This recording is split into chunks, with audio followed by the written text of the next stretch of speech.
When I grow up, I want to make a pizza with the most cheese and the most pepperoni at the nation's best price, $6. It's going to be the best pizza ever. Sorry, kid, it's been done.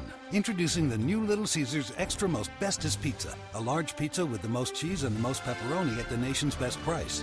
But my mom said... Shh! This much cheese and pepperoni is what dreams are made of. Come get a large, hot and ready Extra Most Bestest Pizza for just $6, only at Little Caesars. Pizza. At participating locations plus tax. You smoochie! Welcome to the War Room.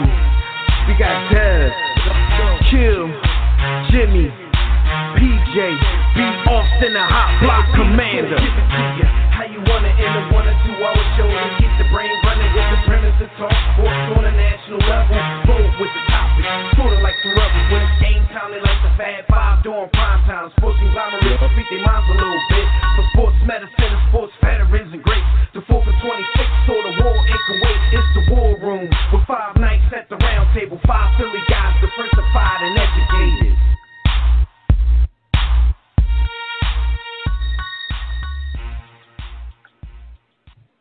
What up, everybody out there in War Room Land? You are once again live in the War Room, brought to you by War Room Sports on the War Room Sports Podcast Network. I'm one of your hosts, Dev McMillan. I'm at the round table with my brothers. Well, right now with my brother, we got Jimmy to be Austin to be with us in a minute. The past week of sports had interesting stories, so we'll rap about the ones that matter. But you know we got to pay some bills before we do. So first, make sure you join us right now in that JW Philly Realty chat room at blogtalk.com/The War Room. Or you can join us on Facebook or Twitter at War Room Sports. If you got the GroupMe app on your phone, you can also look for War Room Sports Game Time and join us right there. You can also call us directly in about 25 minutes when we open up the Digital Extreme Tech Hotline. That number is 323-410-0012. But during the week, every single week, be sure to check out the War Room Sports Podcast Network besides our own podcast, The War Room. You can also listen to shows such as The Broad Street Line with Roy and Chris. Shout out to those guys. We sat in studio with those guys on Saturday and had a blast, man. That show was fun. Thank you guys for giving us that time, and we're looking forward to doing it again soon. The Tissue and the Tape Hip Hop Show with Phil Maddock and Savad, who also had Roy Burton of the Broad Street Line on their show this week. You see how this network thing gets down, man? We are family, no doubt. We got all our brothers in me, ain't no sisters, not yet. John Appetit with the Burtons, the No Look Podcast with Frank and Andy, On the Couch with the Wilsons, our new NFL show, Cover 2, with McMillan and Purdue, and a whole lot more. Just visit warroomsports.com, click on the WS Podcast Network tab, or go to our free mobile app on Android or iOS and click the network tab there. Jim, what's going on, good brother? Ain't nothing, man. I'm out here just trying to have it like the habits have it. You know what I'm saying? Trying not to be like, getting dished out by Peyton Manning. But otherwise, I'm good, man. It's hot. It's hot here in Philly, man. Yo, the whole, I guess, northeast, central, what do you call it? Central, eastern seaboard. I don't know. You're right. It's hot as hell. It's 95 degrees, probably all the way from up to where you are down to past Virginia somewhere. I don't understand it. I don't like it. I don't like it. It's crazy. But yeah, like I was saying in the intro, man, definitely shout out to the Broad Street Line. It was good times that we had on Saturday. Man. I'm glad we ended up doing that. If you guys haven't heard that episode, it's on the War Room Sports Podcast Network. Just look for the latest episode of the Broad Street Line Express. This is the Express version that those guys do from the Philly Cam Studios in Philadelphia. We talked about the origins of War Room Sports and a whole lot of sports topics before we really broke down and got into some sports talk. But it was great. And we had the homie PJ back on the air, man. It's been like 4 or 5 years since PJ been on the air. So it was exciting as well. If Akil wasn't over in the Middle East fighting for freedom. He'll trying to save the country, man. He in stand. Yeah. if he wasn't doing that and B. Austin wasn't down in the southern states of America, I don't know. We could have had the whole Voltron for him. That would have been nostalgic. Definitely free B. Austin. Hopefully he'll be free and on the air with us in a few minutes. But look, man, the show must go on. What they always say, one monkey don't stop no show. I ain't calling you a monkey, B. Austin. You know the saying, though. Yeah. But, dance for me, boy. we gonna talk about. Well, Jimmy gonna let y'all know what happened this week while y'all were on the grind. Absolutely. While you were on the grind. Practice with Tristan. I told her, but she said, just go back. Tell her I set it up to her. Start with this one. Oh. My bad. I think I might have muted your mic for the whole thing. I thought I was muting mine. I'm sitting here talking to the boy. I was spitting hot fire too. I was like, yo, why's my hot fire not coming through the earphone? Anyway, listen, my bad, while you were on the grind, I know what he said. DirecTV. Yeah, DirecTV is bringing you this message. DirecTV.com, WarRoomSports.com. Look out for DirecTV because we need you to. Anyway. Keep these kids out the studio, man. You already know. Listen, man, a lot of crazy stories this past week. The first one I want to start with is this GoFundMe for Joel Embiid. Because, Joel Embiid got hit with that $10K fine. And the fans look, they want to help the process. So they started a GoFundMe to help him pay the fine. They got a couple grand within a couple hours. You see a lot of these jokes and the jokes he having $5 in it. They raised a couple grand up. First of all, from the NBA, it was kind of fugazi. I think Joel should chill a little bit on social media, but he got fined $10 grand for saying F LeVar Ball. You see these athletes, NBA athletes especially, cursing on social media all the time. So I'm not really sure where they drew the motivation to hand down this fine to him. I mean, you can't really say it was because he cursed, because they do that all the time. Maybe it was because it was directed at a certain person. I don't know.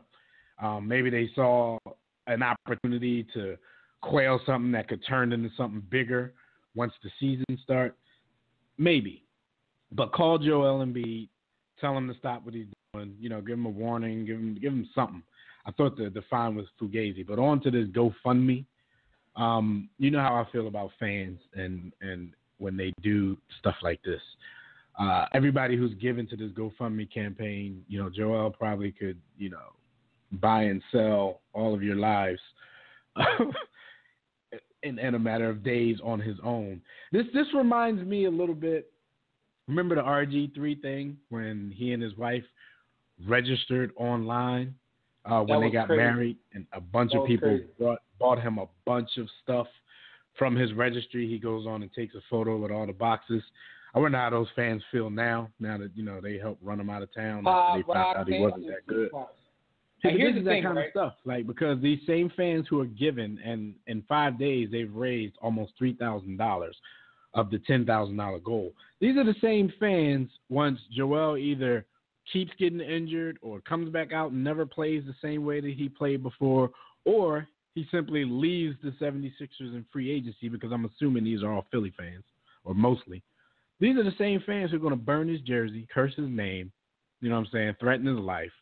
So it's too much of a love-hate relationship between fans and players. So this kind of stuff is dangerous to me. Well, it just brings me to a bigger point. The way we treat our celebrities in this country is unlike anything else. I've traveled the world. I haven't been to pretty much every continent, but I've been to multiple continents, and it's different here in the States in terms of how we treat celebrities and how we look at them. The call up is different. It's and he's not even a real big celebrity, but at the same time, man, it's crazy. It's crazy because you are right.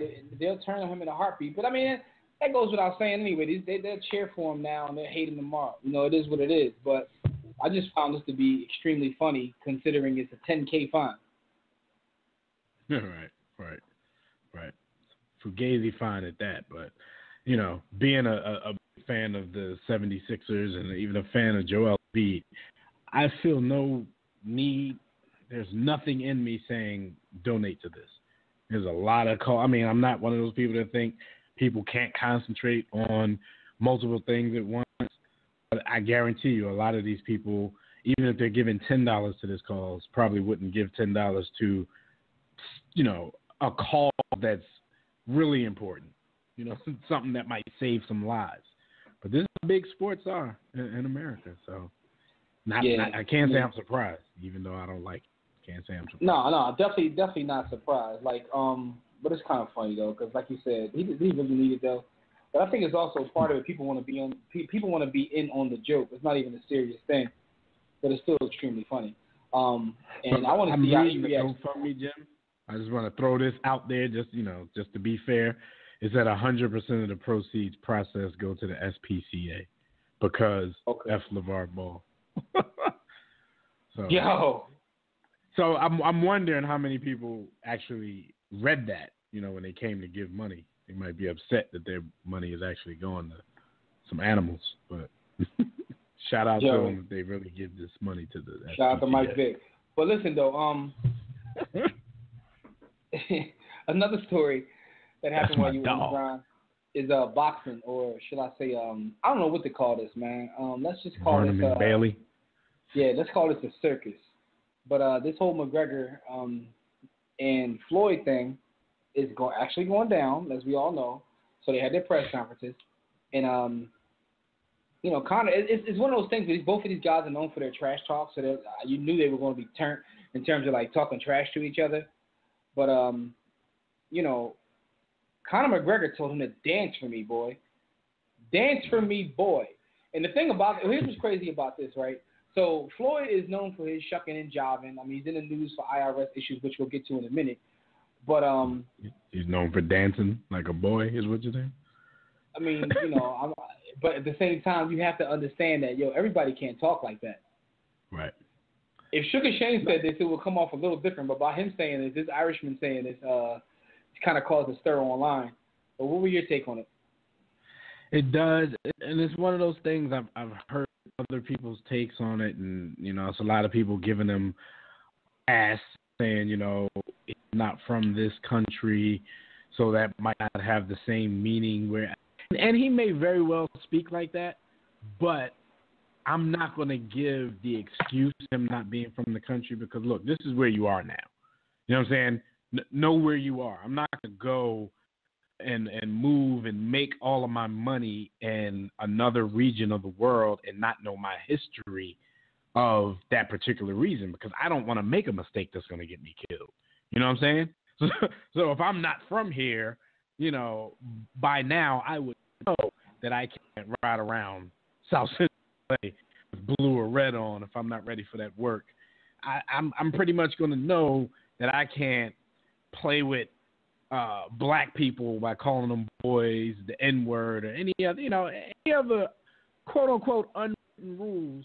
Now, this is where we have a double standard, because we hate the unwritten rules in sports, but there are unwritten rules in society that, if followed, they prevent you from getting your ass kicked, getting killed, or anything like that. I think if you're going to be somewhere, you're going to live somewhere, you're going to make your money somewhere, you have to know the history of the region of the world that you're in. So I'm going to give him the pass of,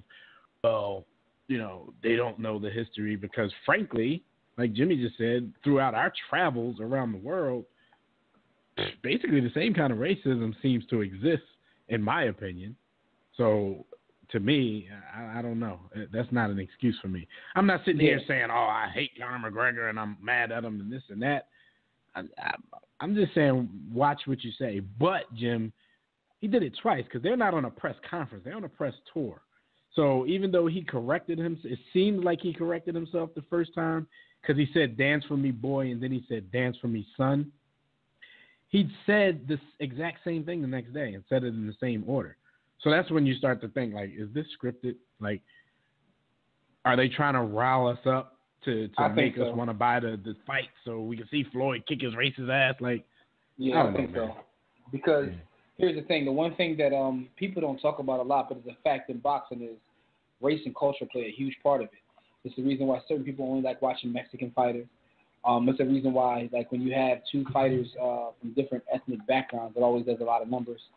So, I mean, this is a joke in terms of being a boxing match. I mean, my man is fighting his first boxing match, and he's getting arguably the greatest fighter of all time. How is that possible? Right. You know what I'm saying? So, it's a joke to begin with. So they're trying to rile up attention any way they can. And it's working. I can tell you that. Yeah, it is. It is. And, yo, he dance for me, boy. Like, really? That's crazy. Because what I found interesting about this is, let's say you give him a pass, which I don't. All the people that say boy isn't a racist term to an African American, I see a lot of that online. I'm like, are you serious? I mean, I just wish people would be honest. Like, if you don't like, I mean, just be honest.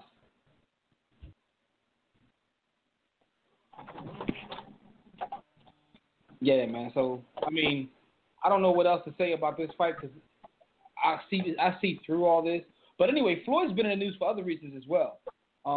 He owes Uncle Sam a nice check going back to 2010 and 2015, somewhere in the tune of like $30 million. And he's saying he needs this fight in order to take care of his tab. What do you think about this, considering the way Floyd carries himself? No, absolutely not. I don't think he needs this fight to pay his tax bill. I do believe that one of the things there's a wealth preservation strategy that says you defer payment of both liabilities, debt liabilities and tax liabilities as long and as far as you can. And so I believe wholeheartedly, even though Floyd, he's a little coonish with his money, I believe Floyd could stroke a check for $30 million and take care of it. But why would you if the IRS isn't threatening any of your assets or threatening to throw you in jail and you have attorneys that can work out a deal? If the attorneys can work out a deal, I'm not going to pay that $30 million lump sum. I'm going to stretch it out as long and as far as I can. Pause. So that's what I think is going on with this. I would love to say Floyd is broke. No, I wouldn't. But Floyd got plenty. Here's the thing, B. Austin, and I understand exactly what you're saying. But you're giving him a lot of credit in saying that's what the strategy is. I mean, it's sort of like if you on the street and somebody front you some work. I'm not giving him credit. I'm giving Al Heyman credit. I mean, that's as you assuming Al Heyman really cares about his personal finances. Caring about fighters' personal finances and their business finances with you are two different things. They care. Al Heyman cares about Floyd and Floyd's personal finances long enough to make as many paydays as possible. Now, if this was 10 years in the future and Floyd had no value to Al, then I would be 100% behind that statement you made and everything that it stands for. But I think for right now, I think Al and Leonard Ellerbe run Floyd's personal finances. I think Floyd has an allowance that they understand, all right, here's your play and trick-off money. Let's keep certain things the way they need to be. And, again, 5-10 years from now, when Floyd is completely gone, they'll step into the arena with someone else to entertain it. But right now, Floyd's personal is his business. Floyd ain't really got a business. Listen, Mayweather Productions is Al Heyman, man. Promotions, and I get your point. And, if this was 10 years ago, not 10 years in the future, 10 years ago, I might agree with you. But 40-year-old Floyd, his what he's got left, I don't know, man. And I also get your perspective in saying he don't got nothing left. But let me ask you this: this purse for this fight, will this be Floyd's biggest purse? I don't know if this passes the Pacquiao purse. No. No. Okay. He's supposed to get like $100 million next month. Either way, man, it sounded suspect. In no way do I believe or think that Floyd Mayweather is broke and can't pay his taxes. But it looks a little funny when, he just has his homies record him taking carts of money out of the bank just so he could take it to his bedroom and put the stacks on the floor and count it on social media. But, you reportedly tell the IRS, I'm not going to be liquid enough to pay that until my next fight. Sound like Floyd living check to check like the rest of us, and that can't be the truth. That can't be. No, his checks are much bigger and last much longer, but that would make it sound like he was living check to check, and I know that can't be right. It's funny you say that, though, Dev, because I don't think he's living check to check. I think he has plenty of money. But when I look at Floyd, and I think, Jimmy, this is part of what you're talking about and alluding to, Floyd does not have a wealthy person mentality as near as I can tell. So I could definitely see him blowing all of his money without someone, around to put the dog collar around him and throw him in the monkey cage and control him. Yeah. But just hear me out. I'm not saying that you're incorrect in your assessment. All I'm saying is, and to answer Dev's question, the reason why this seems suspect is because of the way he carries himself. Everybody's waiting for the day that he's broke. Like, it's literally like, okay, I mean, this probably more than likely isn't it, but everybody is waiting. There's like people that are just like, okay, it's going to eventually happen one day. Like, we're waiting for him to go broke, considering what we see from other athletes, other entertainers, and how they handle their money, and when he acts the way he acts. Now, he could be a fox and could be, stashing his bread somewhere. You know what I mean?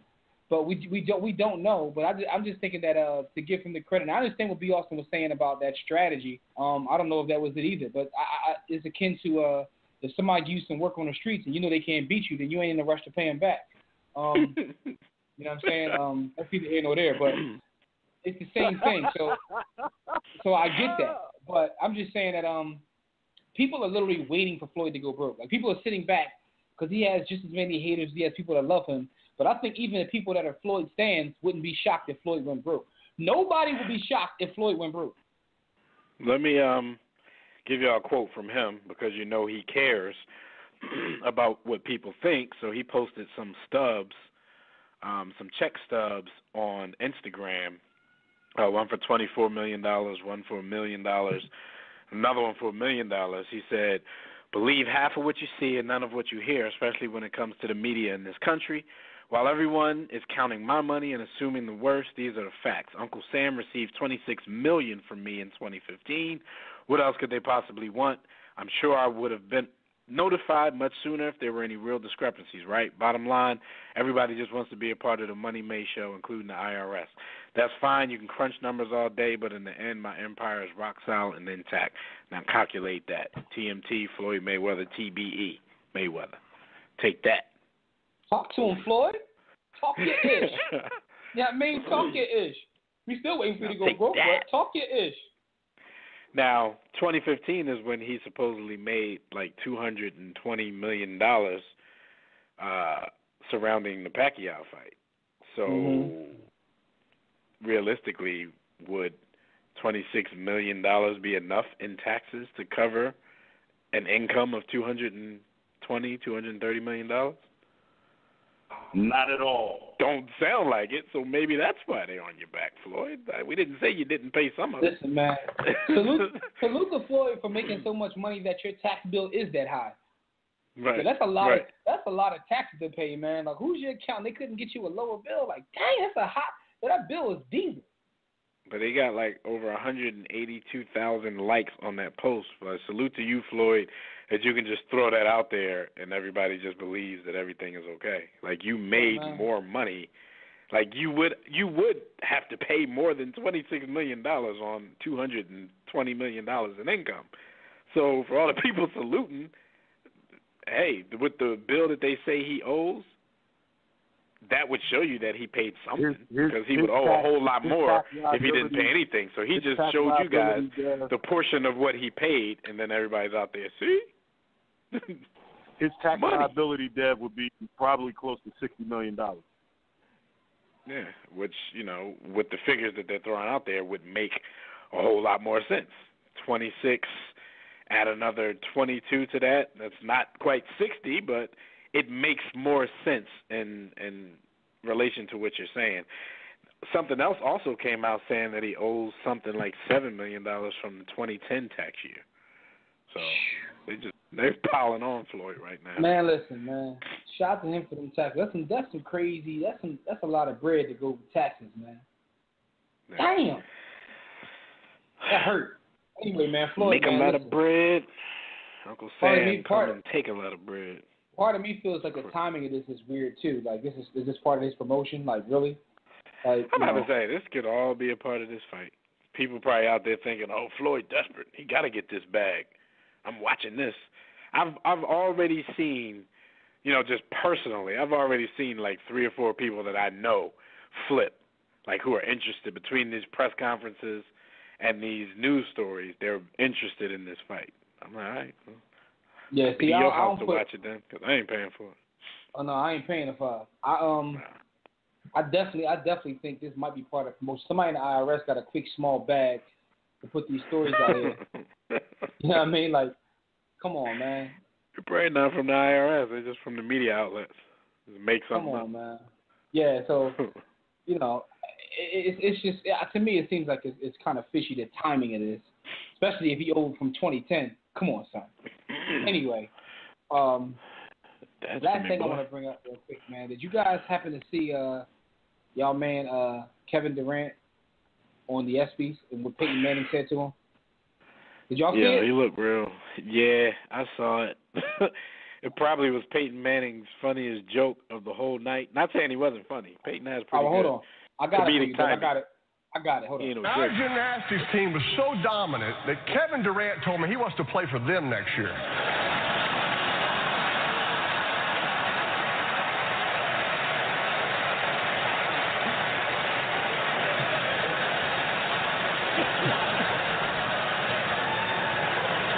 And I got to tell you, I don't think you'd start for that team, Kevin. Yeah. Russell Westbrook, what do you think?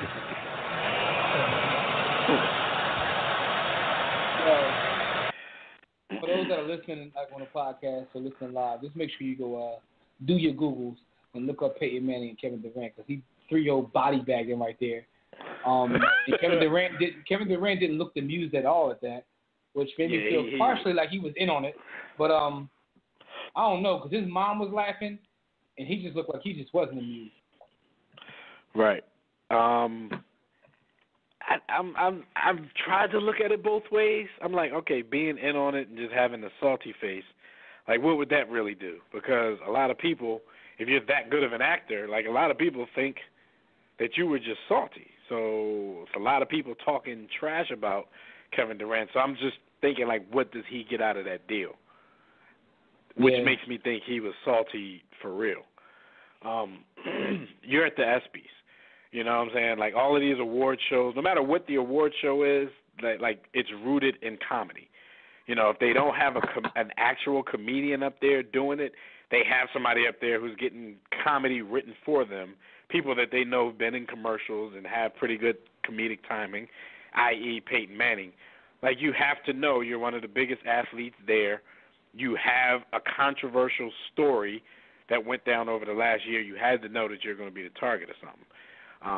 You got your championship. So if that's what you really were in it for and that's all that matters to you, then jokes like this should just roll off of you. Like, why are you sitting there looking all salty like that? I don't get it. Have a sense of humor. You did it. Yo, he is so much more of a fool for looking salty. Fish. Yeah. That's crazy.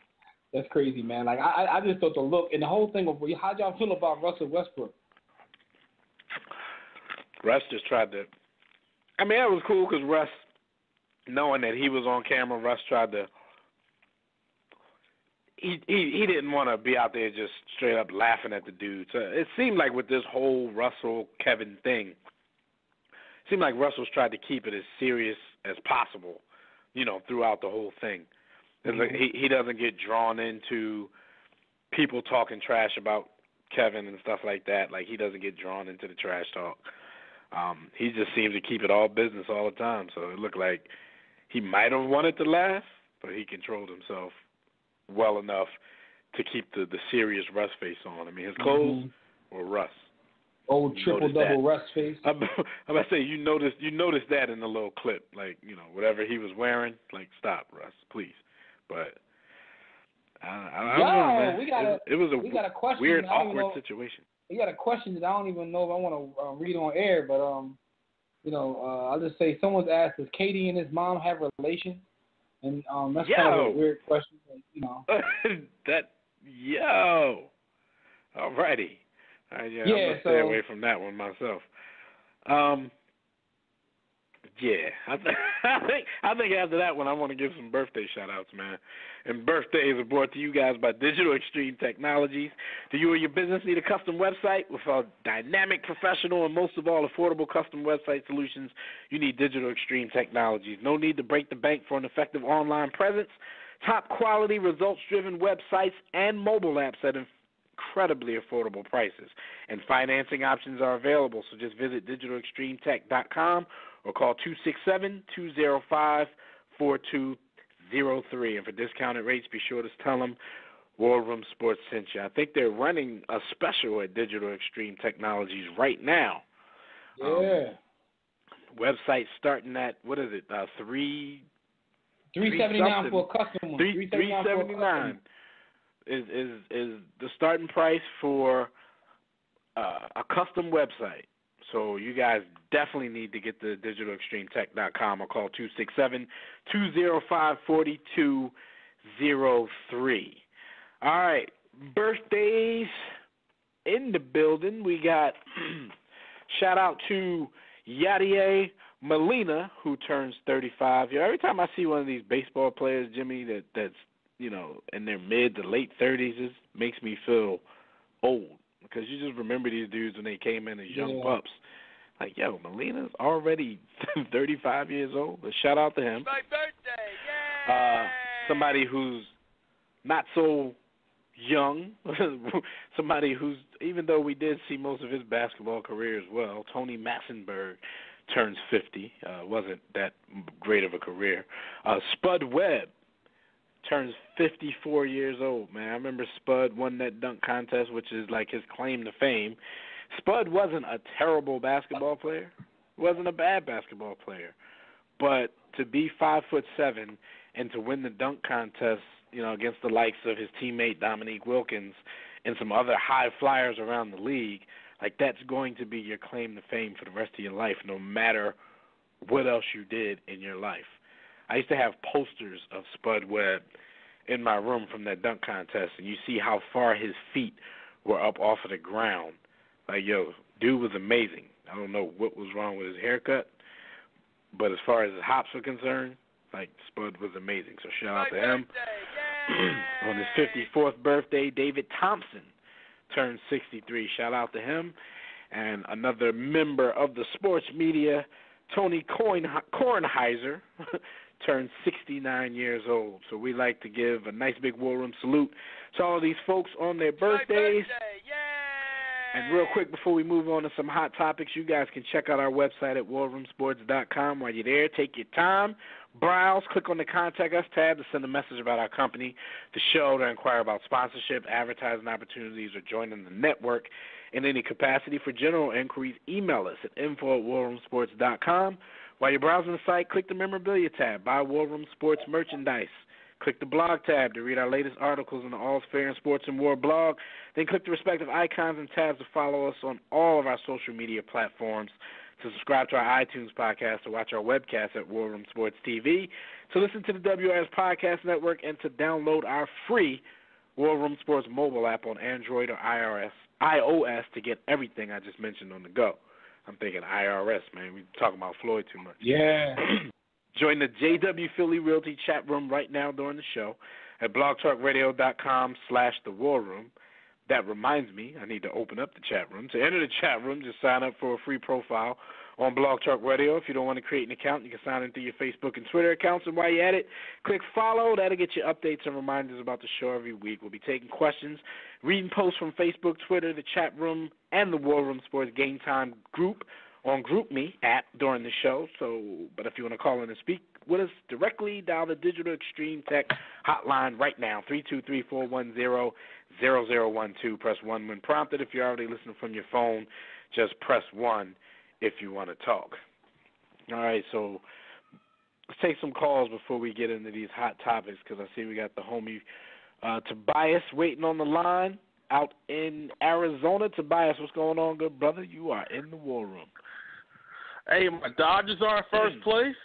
Alabama and Tampa Bay starting up, and I'm doing better than those goons that were in the C word, coons that were on Roland Martin's panel trying to go at Umar Johnson the other day.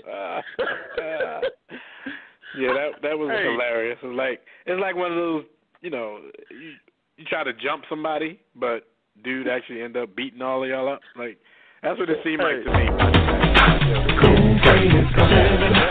Coon Train is coming. What about black on black crime? Hey man, that ambush went as well as George Armstrong Custer trying to ambush that little bighorn. That's how well that went. And we know how that turned out. George Armstrong Custer doesn't have a scalp anymore. But couple things I want to talk about here. Conor McGregor knew what he was doing. He said, boy, first things first. There are a lot of Irishmen in these political departments, and they have a deep connection to their home country.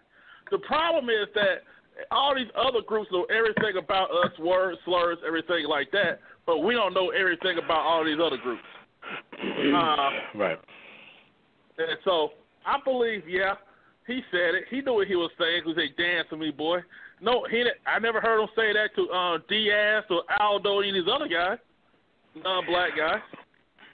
Well, I heard that he said something before to somebody, but I never got the actual quote. But in this particular case, the fact that he said it 2 nights in a row, it makes you believe that he's probably doing it on purpose, but he might not be alone and, throwing that into the script. Like, it could have been a slip of the tongue on the first night, but, like, who's to say Floyd's people didn't go to him like, yeah, go with that. Do that again tomorrow night. You know what I'm saying? Like, I think when you're promoting something like this, especially a fight that a lot of people, are yet to take serious, I think you have to, well, I'm not saying I would do this because, integrity is big with me, but I think they have to and will go all out to try to get as many people involved and interested in this thing as humanly possible. So I really wouldn't put it past, anybody in both camps making sure that stays a part of the lexicon during this whole thing. Yeah, and you know what? Like the Floyd tax thing. Here's the thing. Look at how do I think he's broke? No. But it's kind of hard to get out of things when you got 3 Bugattis, a couple of Ferraris, and a partridge in a pear tree, probably known as a Bentley. And you flashing it. And you got your kids got Bentley like cars and stuff. And I think what happens is, what people don't understand, the average person doesn't understand. The IRS don't come after you that first year. They let it build up. So you got to get rid of some of that stuff. And so a lot of that stuff ends up taking away that wealth you amass. But I'll say this real quick. The one reason that white people hate Floyd Mayweather, nothing to do with his boxing, nothing to do with domestic violence, is that black guy, and we know everybody saying the N-word, they're going to have to go through these white promoters to get his money, his fights off the ground, or get that deal with Showtime. They hate that. Yeah, I feel you. And one last point about what you're talking about, the Dance For Me Boy thing. There was a quote, not from Floyd himself, but from his dad, Floyd Mayweather Sr., told TMZ Sports. He said he didn't see anything wrong with McGregor's initial comment. He was like, racist? I don't know what that got to do with race. This is a boxing match. I don't know what...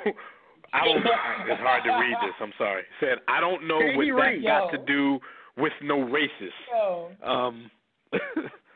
And I'm sitting here thinking that's coming from the elder Mayweather, who's closer to the era of when they were actually calling us boy on an everyday basis, saying what he's saying. That explains a lot, though.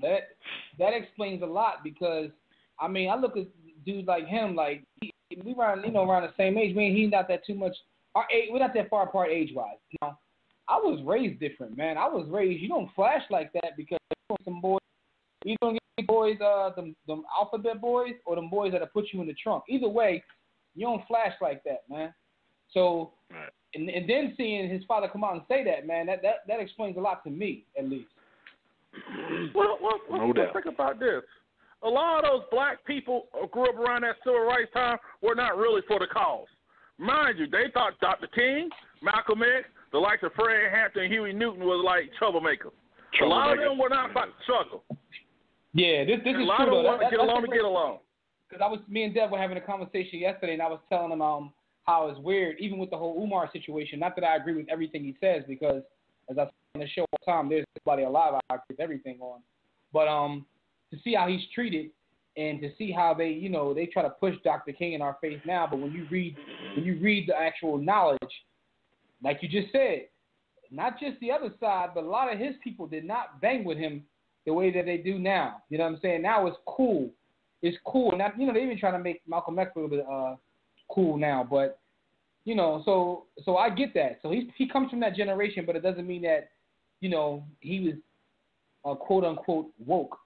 But the fact of the matter is, when you see how his son carries himself, and for him to say something like even if he doesn't believe that the dude is racist, which a lot of people don't, they think it's just him trying to promote the fight. To say you don't understand is kind of ridiculous. Right. Yeah. Right. You're right. It's definitely ridiculous. But like I said, that camp, they've been dancing like boys for years. So, whatever they got to do to get that bag. And that's how a lot of people justify real quick. Can I touch a little basketball real quick before y'all go? All right, couple quick things here. I think Lonzo Ball's going to be a good player. What people are looking at is he going to be a spectacular athlete like Westbrook. No. He's going to be like Jason Kidd. Jason Kidd was not known for his athleticism, even though he wasn't a stiff. And so I think that may be what that team needs. But even though it's summer league, I like the way he plays. And I think the way that he doesn't dribble the air out the ball. He pushes the ball. He doesn't get the Rondo or the Chris Paul assist. And I think that he'll be fine. But it also shows the one thing missing in this game. It's like in a lot of these young guys' games nowadays. And when those guys are in, the mid-range game. None of these young cats, these cats now, they have no mid-range game. It's three or layup. And that mid-range game could make you a better offensive player because the defender doesn't know what you're going to do. And I believe that's been lost over the years. No doubt. That's a good point. We're definitely going to talk a little bit about Lonzo and his game a little later in the show. So thanks for your call. Stay tuned in, and we'll definitely get to those topics in a few roll minutes. Tide, baby. All right, roll damn Tide. All right, so Jimmy, real quick, before you get your screen team on, tell everybody who Hot Topics are brought to them by. Absolutely. For those who don't know, Hot Topics are brought to you by Audible.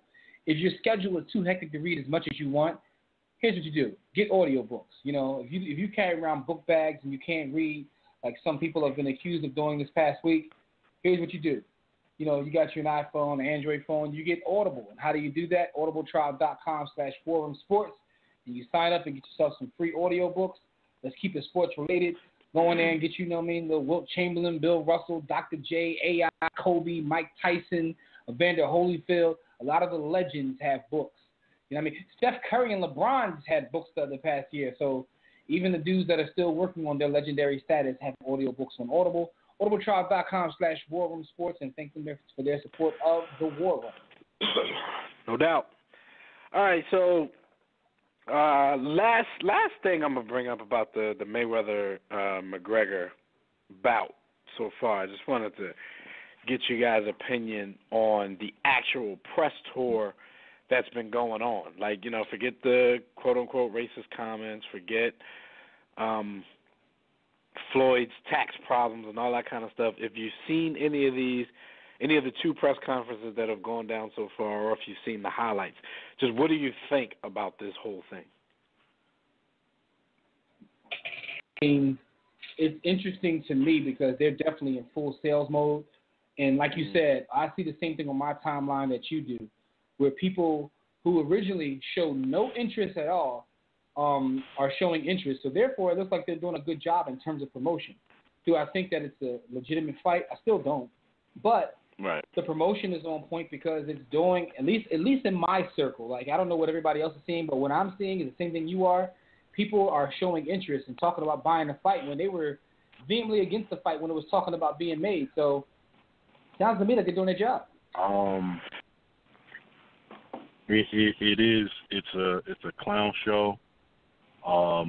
And I really, if we want to look past the potential of Conor McGregor utilizing race baiting as a tool to promote, looking past that, I really look at Floyd Mayweather as the ultimate disrespecter, if that's even a word, of the sweet science by even entertaining this. Yeah, Poma. If you look back, and you brought up a point earlier, Jimmy, where some consider him the greatest. Those are mostly idiots and Richard Riders, but you have to respect him enough to say that Floyd is top 20 of all time. Why would someone who has a legacy and a place in the halls of Valhalla of boxing fight someone who is essentially an amateur? Not an amateur fighter, but an amateur pugilist. Like, this is the most disrespectful thing. So to me, the center of this, the focus of this, is the marketing campaign. It is what, curating you can get. It is the social media. It is the clicks. It is the sideshow, because the fight is going to be anticlimactic. So this is the show. The show is the press tour. The show is these guys going at each other. This is, to me, this is the equivalent of us, taking our talents to World Star. Yeah, we would get 1 million clicks every time out, but that's not who and what War Room Sports is. Yeah, Floyd Mayweather that's basically what Star. Mayweather's been, though, since he changed his name to Money. Not saying, all the talk earlier, I don't think it might not be a situation where he needs that bag, but he might be addicted to that bag. So the easiest way to come out and get a good bag is to fight somebody that doesn't have any boxing. Since you are 40-plus years old, you come out and fight somebody who doesn't necessarily or hasn't proven that you have any boxing skills. Listen, you're going to try to get that bag as easy as you can. Floyd is weird as an athlete for me to look at in the grand scheme of things. I recognize his brilliance in terms of being a defensive fighter. A lot of people claim that he cherry-picks his fights. And, you can make the argument one way or the other. But at the same time, he does. I mean, listen, you can make the argument one way or the other. In the words of Roy Burton, man, most of this stuff lays in the middle. But my point is this. Dev said something earlier. He was like, a lot of people do anything to justify getting the bag. And like Dev just said a minute ago, since he changed his name, that's kind of been his approach. So nothing shocks me, but the fact of the matter is it's working because, like I said, just based upon what I'm seeing, I see a lot of interest in it. And in fact, look at our show. We're talking about it when we really haven't talked about it leading up to this other than laughing at it. Now we're having serious conversations about it, so they're doing their job in terms of promotion, but at what cost? I mean, it sounds to me like Floyd is all about the bag at any cost. He hasn't had his 444 moment yet. He's not ready to apologize and make up for all the cooning he's done. Nah, never. And shout out to Skyview in the chat room. My bad for opening it up late. He said, I've lived in England and very familiar with Scotland and Ireland. They've got that Mississippi Southern fried racism over there. McGregor knows exactly what he's saying. So Skyview ain't buying it. He knows I got to side with Skyview, having recently become a football aficionado. Man, there's so much racism that rears its head in soccer, and it's like racism that they let slide. Like, you can see fans throwing banana peels and blackface, throwing banana peels on the field and on the pitch, and blackface in the stadiums in Europe and England and the UK included. They know all about being racist towards black folks. So I feel you, Scott. Well, that's funny that you bring up the the most popular sport in the world because Forbes, once again, has made their list of sports' most valuable franchises on the planet. And surprisingly, it didn't come from that sport. The Dallas Cowboys, once again, at a valuation of $4.2 billion, is the most valuable franchise in the world. A lot of people question, there's a lot more. I mean, we've been talking about this throughout the past week, man. There's a lot more to sports, especially when you're on the business side of sports. There's a lot more to it than just winning championships. And a lot of people don't get why Jerry Jones is going into the Hall of Fame this year. But for me, it's like if you don't get it, I just don't know how I can help you get it. He's pushed the NFL so far along as far as money is concerned, pushed himself so far along. He purchased the Cowboys in 1989 for $150 million, including $10 million to cover deferred salaries. Now the club is worth $4.2 billion. They said he transformed this team, America's team. Because of this, I'm now calling it Earth's team. He transformed Earth's team from a franchise that was losing $1 million a month to a financial juggernaut worth $300 million in annual operating profit. $300 million in annual profit. He used to lose $1 million a month.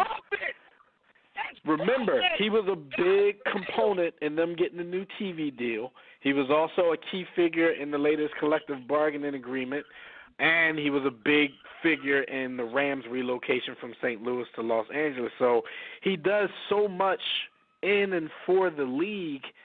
People have to realize he's not a player. He's going to be looked at for the Hall of Fame for different reasons, for business reasons. And if you can't see why this man is going into the Hall of Fame, because I just had this conversation with Fred on the Cover 2 podcast, he doesn't understand why Jerry Jones is going to the Hall of Fame. You crazy. You're not looking. Fred, you a noodle. Fred, you a noodle if you don't. Listen, I want to speak right now to Cowboys fans, because salute to Gerald, because you, not only are you one of the most astute marketers and businessmen, you also are a hustler. You a lightweight pimp, and salute to you for that. And now, Cowboys fans, some of y'all are loved ones. Some of y'all are great supporters of War Room, and we appreciate you too, you cockroaches.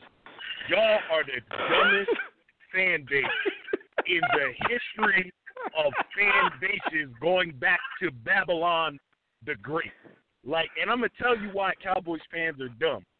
Jerry decided when he fired Jimmy Johnson that it doesn't matter if you're above mediocrity. You can roll mediocrity out as long as the fan base is entertained. He gives you the best stadiums. He brings you the brightest lights. He has the best cheerleaders. He's got all this stuff going on, and he still, up until 2013, didn't invest in his offensive line. And he's a former offensive lineman, which makes that bad. But, he had no concern. He had no concern with actually building a Super Bowl contending team. He's like, the masses don't care if I compete for a Super Bowl as long as I'm mediocre or slightly above mediocre. And we get in the playoffs, 3 times out of 25 years. Our fan base ain't going nowhere. Jerry, salute to you, Cowboys fan. Y'all some idiots, But thank you. He just went in on y'all. All right. Well, and that's crazy because I high as hell. The crazy part about I didn't even know that he played football until you just said that, and he damn sure was. In high school, North Little Rock High School, he was a running back. But you're right, the University of Arkansas, he was the co-captain of the '64 national chip team, and he was an All-Southwest Conference offensive lineman. I didn't think Jerry Jones was big enough to be an offensive lineman, but back then, offensive linemen probably were like normal dude sizes now. Yeah, but, they make it is now. Now these dudes, boy, they be like 6'10", 320, and they run like a 4.1. So that's another thing. As much as we talk about him as a businessman, like, okay, there's some more. There's a playing career up until college that you have to group into everything that he's done to impact the sport of football.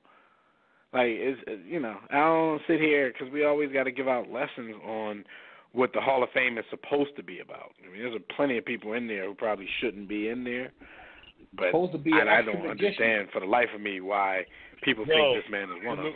Salute to Jerry, man. Salute to Jerry. I'm a Cowboys hater, but I'm a Gerald Jones fan, even though I don't necessarily think that he likes black people if they can't play for his team or entertain. He is such an astute businessman. He say dance for me, boy. No question. Well, I'm not even a fan. I'm not even a Jerry Jones fan. I'm just a realist. I'm just a realistic, objective person. Like, come on, if you don't see his impact on the sport of football, then you're just not looking for his impact on the sport of football. I got a versus real quick. I got to do this because y'all brothers are perfect to answer this. Mr. Kraft or Mr. Jones? Go. Nah, it's Mr. Jones. Like Kraft, like Jerry Jones gets the same respect amongst owners as Kraft, and he doesn't win like Kraft. Like, he won his early three, but Kraft, I think his respect comes from the quote-unquote Patriot way. The fact that they've sustained their success over such a large period of time. I think that's where his respect comes. Here's what I will say, right?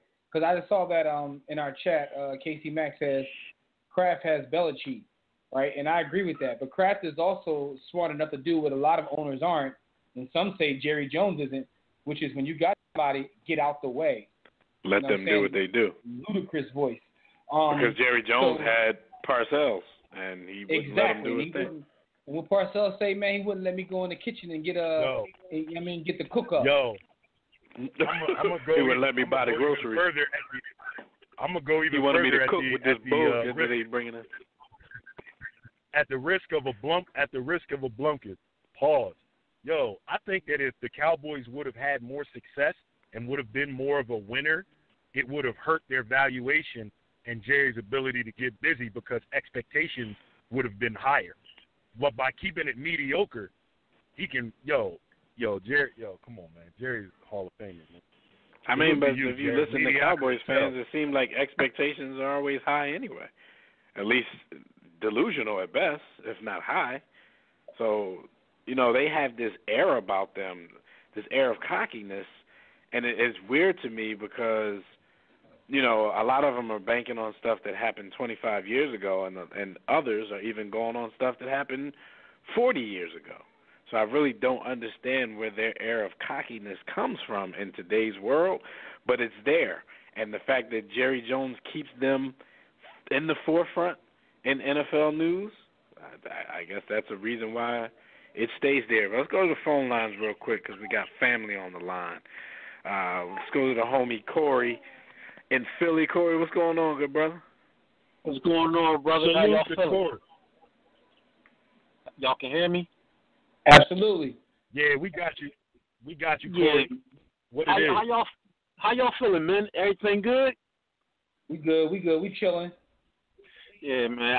Just over here rapping about the greatness that is Jerry Jones.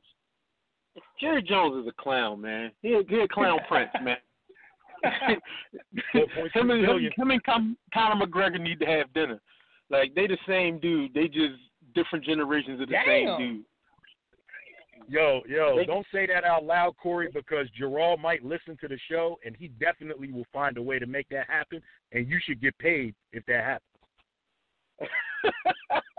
Yeah, I mean, him and Conor, they the same. They literally are the same dude. Like, they all promotion and no, like Floyd said, Conor a tap out artist. Like, you let a dude choke you out.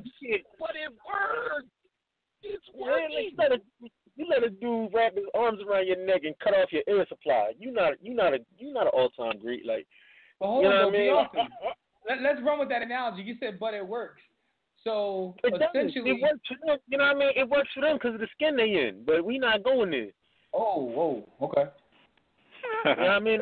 I ain't come on here to go on about, because I mean, Conor McGregor got as much chance of beating Floyd as I got of beating Floyd. He in way better shape. And true. You know what I mean? True. Like, that's true. Like, that's absolutely true. We got the same amount of chance. Like, if I hit Floyd on the chin, he going out too, because I'm 300 pounds. So I'm gonna clean him out. So both of y'all got a puncher's chance, slight puncher's chance. Like, my chance Corey, is 1 out of 1,000. I done told everybody that had listened, if I hit Floyd, I'm going to jail because he ain't waking up. Yeah, I'm gonna clean him out. But the thing. Problem is, he gonna shoulder roll y'all to death, and you might not ever get that punch in. Yeah, like if you hit Floyd, you just hit the lottery. Like me and hitting Floyd is like me hitting the lottery. It's the same shit. Like he a professional boxer. Like, so our chance is exactly the same. Like Conor McGregor gonna get his face beat off his body, but yeah, he's gonna get his ass whipped. That shit not even gonna be fun. You know, but you know, I'm gonna go with somebody. Let me ask you this though, Corey, what level of accountability do you assign Floyd for allowing this Trav Shamockery to happen? Because I don't know any of the greats from the 60s, 70s, 80s, wherever, however far back you want to go, that would have fought Mr. T. Like, this is the equivalent of Muhammad Ali fighting Mr. T. Like, I mean, Rocky fought Hulk Hogan. I mean, it happened. He's done it. Listen, I'm going to sign a number that's going to surprise you.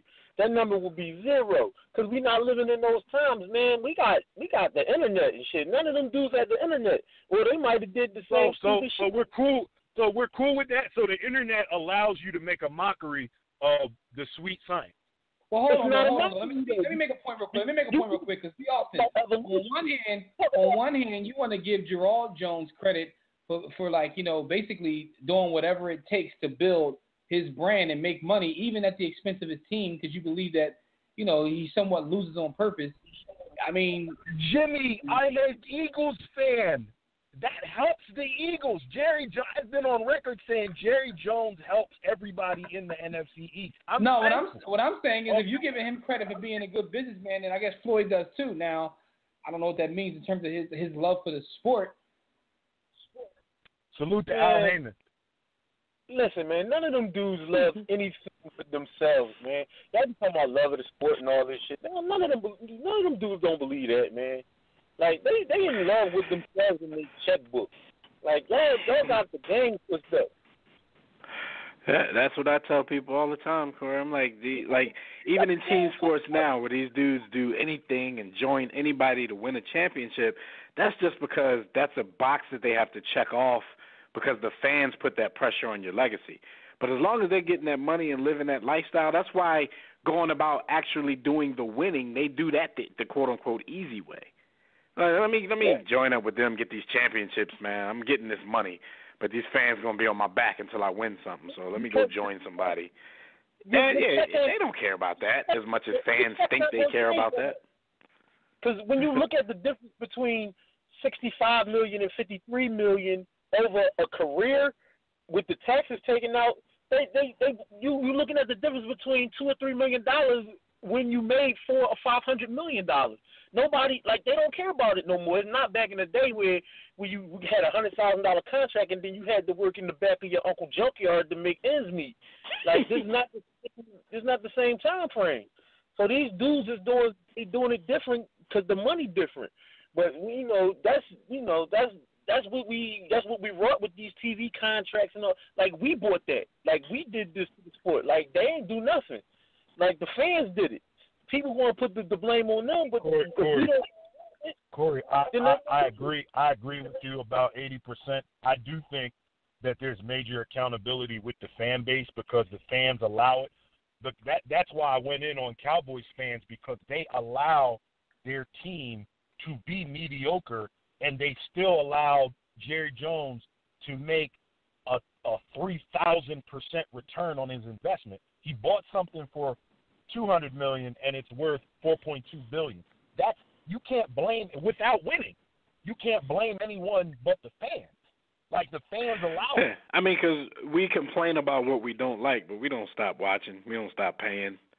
You know what I'm saying? So, I mean, TV contracts get bigger. My concern, my critique of Floyd and critique of other athletes is, A, you weren't always an athlete. You were a fan, and you loved this at some point. I'd like to think you loved it. I'm sure not all athletes, not even all great athletes loved it, but I would say most great athletes, artists, whoever, hopefully had a love and a passion for the sport, and that passion for the sport translates into why they're committed to doing it, as opposed to the perks of the lifestyle and the money and all of that. That way of thinking is probably antiquated.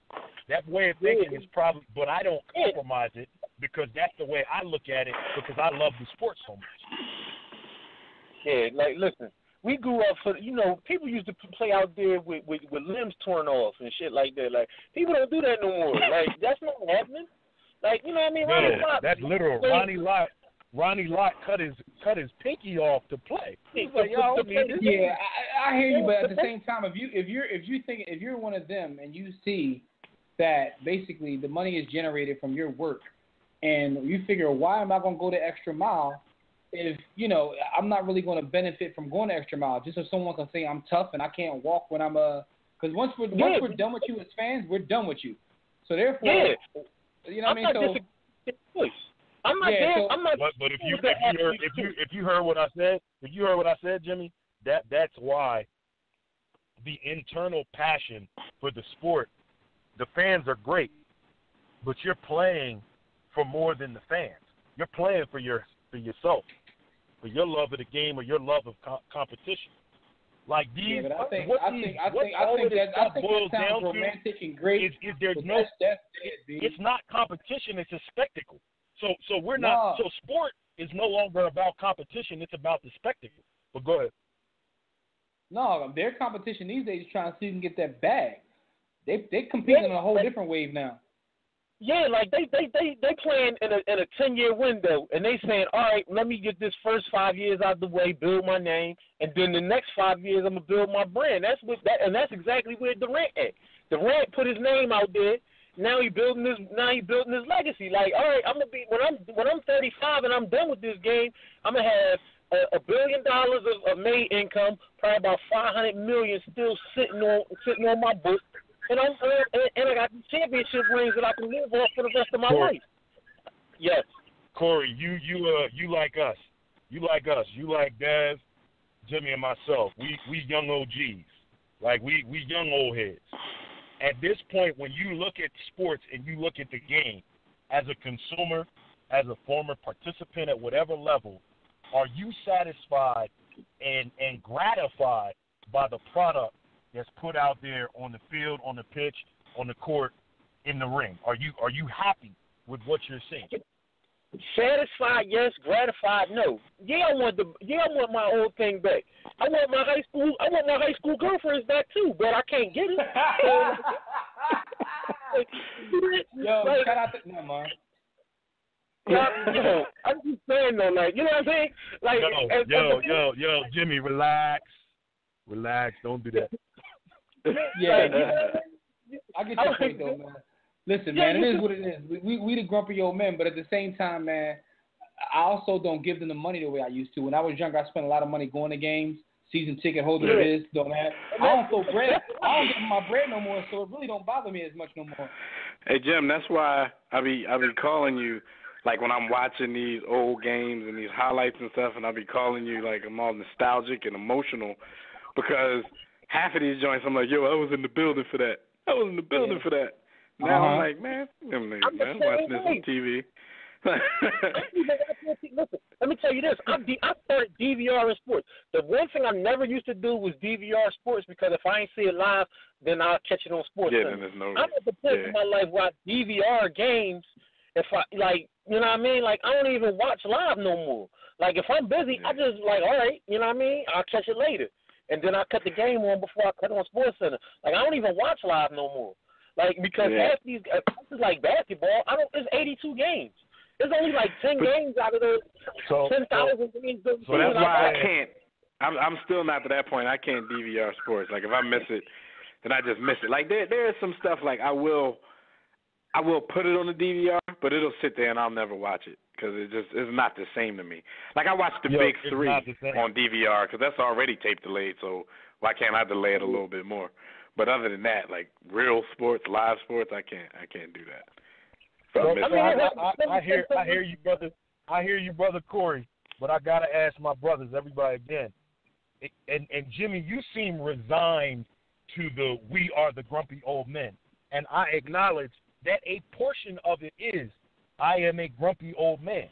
I can't run, I can't jump. Only thing I can do is shoot. That's it. It's all gone. But how much of this is us being grumpy old men, and how much of this is really a change in society and culture, for the good or for the bad? I think the bad, but there's no change. It's just us getting old. No, there's change. It's definitely a change. But I remember speaking to like my old heads, and they kind of were just where I am now. Like they thought that what we watched in the 80s and 90s was soft. You know what I'm saying? Like, you know, so that's just the way of the world, man. Things change, man. Like I don't know what's gonna happen 20 years from now. Like you know what I mean? Like, you know, when y'all brothers' sons get to be older, I don't know what they gonna be watching. But I mean, to me, it just seems like that's just what it is. Like, when I talk to my old heads that watch, like, Jim Brown play, they thought that, like, you know, Walter and Barry and Emmett and them was soft. Yep. my uncle thought Barry Sanders was the softest running back on planet Earth. Hated Barry. He didn't want no contact. He doing all that damn juking. My uncle doing all that juking. He's a small. They used to say he's a sissy. That's what the word was. They say Barry. They say Jim Brown is a real man. He running straight at you, all that sissy moving around. Like, that's how they talked about him. And I thought Barry was now Jim Brown, you know, out there caping for Donald Trump because he got CTE. Yeah, last thing before I go, I wanted to talk about Brother Umar real quick. Hey, that was sport. That was sport.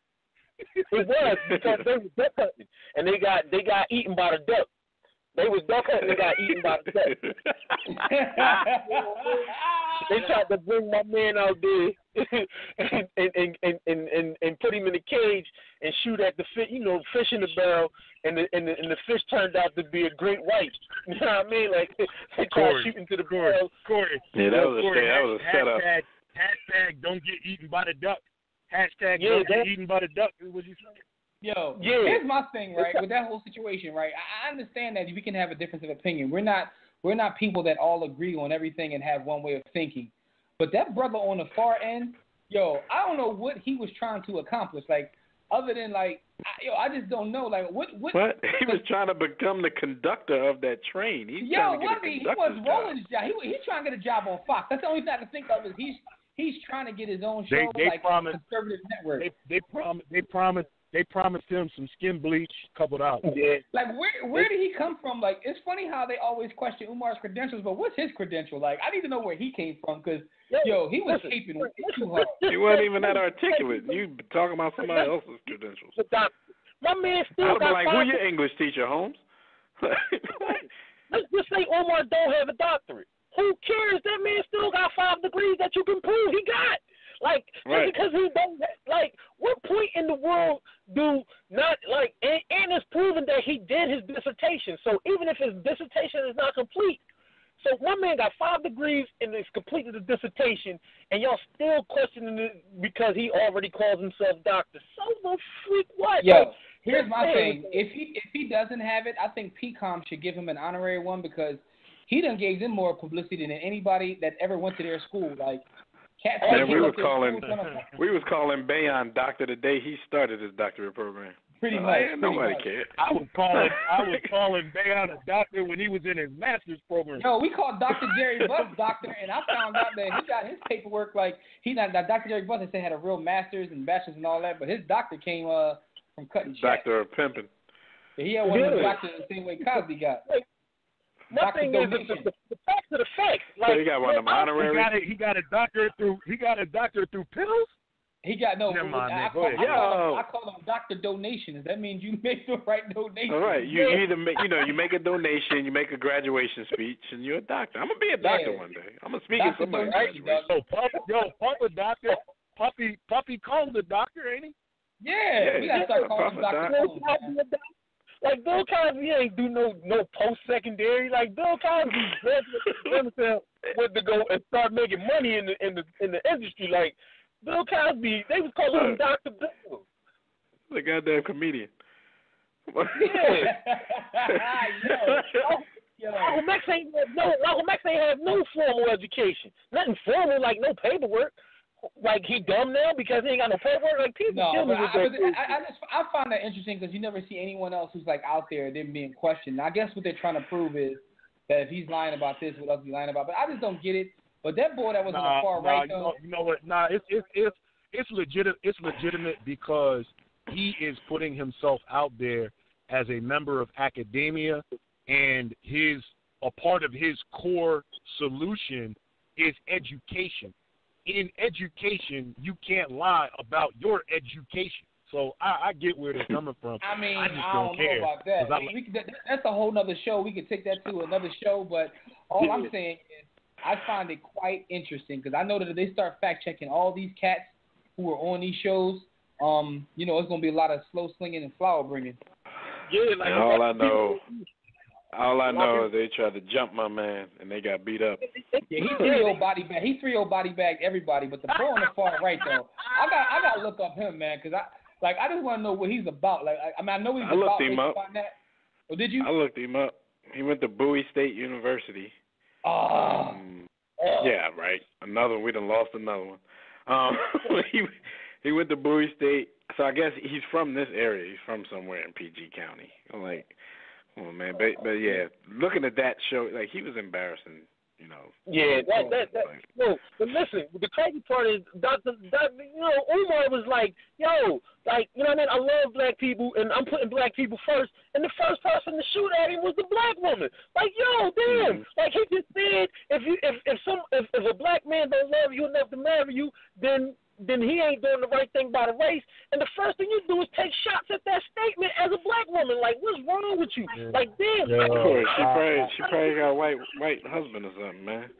She felt some type of way about that. She felt left out. She felt left out somehow because she went right at his neck after he just spent the last 5 minutes defending black women. Yeah. Umar takes shots at single parenthood. Historically, he takes shots at single parenthood, and it's not really shots at black women directly. It's just really a very blunt and brutally honest assessment of single parenthood as a contributor to her thing where. About.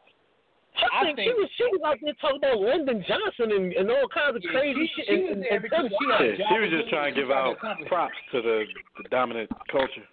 That's exactly what it was. She was booked there for a reason. If you watch how the whole thing he's stressing systematically, and they keep naming individuals and really couldn't come up with that many names. Because can y'all help me? Because I didn't know Roland Martin. I didn't know Roland Martin was on the Coon train. I never looked at Roland as such. No, man. He jumped on and off. He been doing the Black Boule thing for 20 years, man. Like Roland Martin, he an intelligent dude, but he always kicked for the dudes with money, man. He jump on and off. It depends on what station they're at. He jump on. Here's what's interesting, right? Now I don't know whether this has anything to do with it, right? But I'm a Radio 1 shareholder. I know that day when that whole thing happened, their stock went up. I'm like, so you bring him on, diss him, and their stock was jumping that day. It went up like 18%, something crazy. So All right, we gotta move on though, y'all. I'm gonna let the wreck. Anyway, man, hey Core, man, thanks for the call, homie. I appreciate y'all, man. We appreciate you, Core. No doubt, we appreciate you. Peace. Campton came in here and just turned the show in a different direction. We're on another highway now. All right, so real quick before we get into some NBA talk, man, we were speaking about Gerald Jones and the Dallas Cowboys. Free agent running back D'Angelo Williams he named 4 teams that he will not play for, and the Dallas Cowboys is the one he had the most bars for. The Cowboys, the Browns, the Panthers, and the Jags, he said they should not call him because he's not trying to hear from any of those teams. While he still is a pretty productive running back, and when he was filling in for Le'Veon Bell, like, he did pretty good. In his years with Carolina, he rushed for 6,846 yards, 46 touchdowns, and that was in 9 seasons. He said, quote, he said, my fandom for the team I was raised as will not allow me to go to the Cowboys. I'm an 80s baby, and the 49ers ruled the 80s. The Cowboys somewhat did something in the 90s. I even refuse to give them that. The Cowboys, they win. They just don't ever show up during the playoffs. They always disappear in the playoffs. I got a great depiction of Cowboys fan base. During the regular season last year, they were on cloud 9. You couldn't tell them anything because they were going to win the chip. That's all they said. Fans just got extremely super annoying. Then the minute they lose, they either got cheated, somebody was hurt, the excuses start flowing. It's just amazing to me. That fan base in general can't handle defeat. Still to this day, they say that the Dez Bryant catch against Green Bay was a catch. So that's the bars that he had for the Dallas Cowboys. It kind of echoes everything that you've heard us say, on the show today and other days about the actual fan base. B. Austin let you guys know earlier in this episode, his thoughts on the Cowboys fan base, and it had, there's a lot of similarities to what he's saying. You were talking more about how their owner is taking advantage of them and they're kind of delusional, but we all know tons of Cowboys fans, and we know that what DeAngelo Williams is saying right now is 100% accurate because they got really, really, really, really annoying at some point last year, and the championship was just sewn up. About week 8, the championship was sewn up for them. Week 8, it was done by week 6, man. Salute to DeAngelo. Well, your man was in the Hall of Fame by preseason week 3. Dak. Oh, yeah. Yo, salute to DeAngelo. I understand a little bit more about who he is and how he is. First of all, he's a 49ers fan, so that explains some of the behavior both on and off the field. I would imagine that he would be interested in still playing for the Atlanta Falcons as well because there's a demographic that would support him and his hair. Yo! I appreciate the fact that he's honest, and I feel like he hit that thing that guys hit at a certain age. Kobe hit it. LeBron is starting to hit it where they just start losing filter. They know who they are. They know what they've done. They know what they're about, and they just start talking. Diarrhea of the mouth, and they're not going to apologize for anything. They're not going to change their stance. I appreciated where he was coming from. And the bars that he had and the candor. Let me give you many athletes today temper what they really have to say for their personal brand. Well, he didn't do that. Salute to him. Let me tell you what he said about the Browns and the Jags. We pretty much know why he's salty with the Panthers. He didn't like the way that ended after 9 seasons, so they don't call him Panthers. The Browns, he said, don't have a history of winning. I'm not sure about all the championships they won before the Super Bowl was the Super Bowl, but in my lifetime, I haven't seen them have a winning season. And the Jags, he said, I can't think of anything positive about that organization outside of the fact that they have pools in the stadium. And that's the bar that he gave out to the Jags. So it's crazy that you're in a position where you're waiting on teams to call and you actually tell 4 teams, look, I'm not playing for y'all, so don't call me. So I guess I can respect it because, we talk about how dudes will do anything, lose all integrity, sell their soul for a check. And he's basically saying, there's really teams in this league. We talk about it's a business, and most guys will go anywhere and play to get that check. Some people will call him stupid for this, but then some people will call him a stand-up dude. If there's something that you believe in, and you don't want to deal with that, then he let them know that he's not going to deal with it. Yeah, he's definitely standing on it. One last thing I want to ask you guys about the NFL. We can go quickly on this, but Richard Sherman was he was interviewing, and the NFL players lately, you know, every offseason they go through this thing where they have to sit back and watch all of these NBA players get these exorbitant contracts, and they're guaranteed, and they got to watch it for baseball and everything. So their complaints start flowing. They get the tweeting, Instagram, and whatever.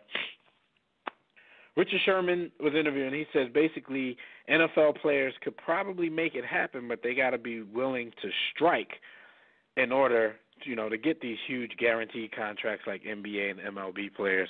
He said they got to be willing to miss games. They got to be willing to miss out on some money for the greater good. He says he thinks they can get it done just like the NBA and MLB got it done.